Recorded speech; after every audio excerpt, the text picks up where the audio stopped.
Wednesday, January 13th, 1943. Dear Kitty, everything has upset me again this morning, so I wasn't able to finish a single thing properly. It is terrible outside. Day and night more of those poor miserable people are being dragged off, with nothing but a rucksack and a little money. On the way they are deprived even of these possessions. Families are torn apart, the men, women, and children, all being separated. Children coming home from school find that their parents have disappeared.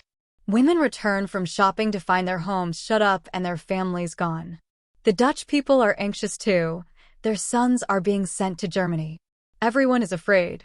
And every night hundreds of planes fly over Holland and go to German towns, where the earth is plowed up by their bombs, and every hour hundreds and thousands of people are killed in Russia and Africa.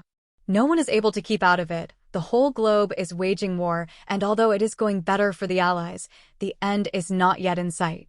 And as for us, we are fortunate. Yes, we are luckier than millions of people. It is quiet and safe here, and we are, so to speak, living on capital. We are even so selfish as to talk about, after the war, brighten up at the thought of having new clothes and new shoes, whereas we really ought to save every penny, to help other people, and save what is left from the wreckage after the war. The children here run about in just a thin blouse and clogs, no coat, no hat, no stockings, and no one helps them. Their tummies are empty, they chew an old carrot to stay the pangs, go from their cold homes out into the cold street, and, when they get to school, find themselves in an even colder classroom. Yes, it has even got so bad in Holland that countless children stop the passers-by and beg for a piece of bread. I could go on for hours about all the suffering the war has brought, but then I would only make myself more dejected. There is nothing we can do but wait as calmly as we can till the misery comes to an end. Jews and Christians wait, the whole earth waits, and there are many who wait for death. Yours, Anne. Saturday, January 30th, 1943. Dear Kitty, I'm boiling with rage, and yet I mustn't show it. I'd like to stamp my feet, scream, give Mummy a good shaking, cry, and I don't know what else, because of the horrible words, mocking looks, and accusations which are leveled at me repeatedly every day, and find their mark, like shafts from a tightly strung bow, and which are just as hard to draw from my body. I would like to shout to Margot Van Dawn, Dussel and Daddy too, leave me in peace, let me sleep one night at least without my pillow being wet with tears, my eyes burning and my head throbbing. Let me get away from it all, preferably away from the world. But I can't do that, they mustn't know my despair, I can't let them see the wounds which they have caused.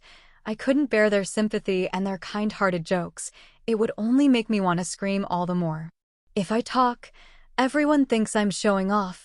When I'm silent they think I'm ridiculous, rude if I answer, sly if I get a good idea, lazy if I'm tired, selfish if I eat a mouthful more than I should, stupid, cowardly, crafty, etc., etc. The whole day long I hear nothing else but that I am an insufferable baby, and although I laugh about it and pretend not to take any notice, I do mind. I would like to ask God to give me a different nature, so that I didn't put everyone's back up, but that can't be done. I've got the nature that has been given to me, and I'm sure it can't be bad.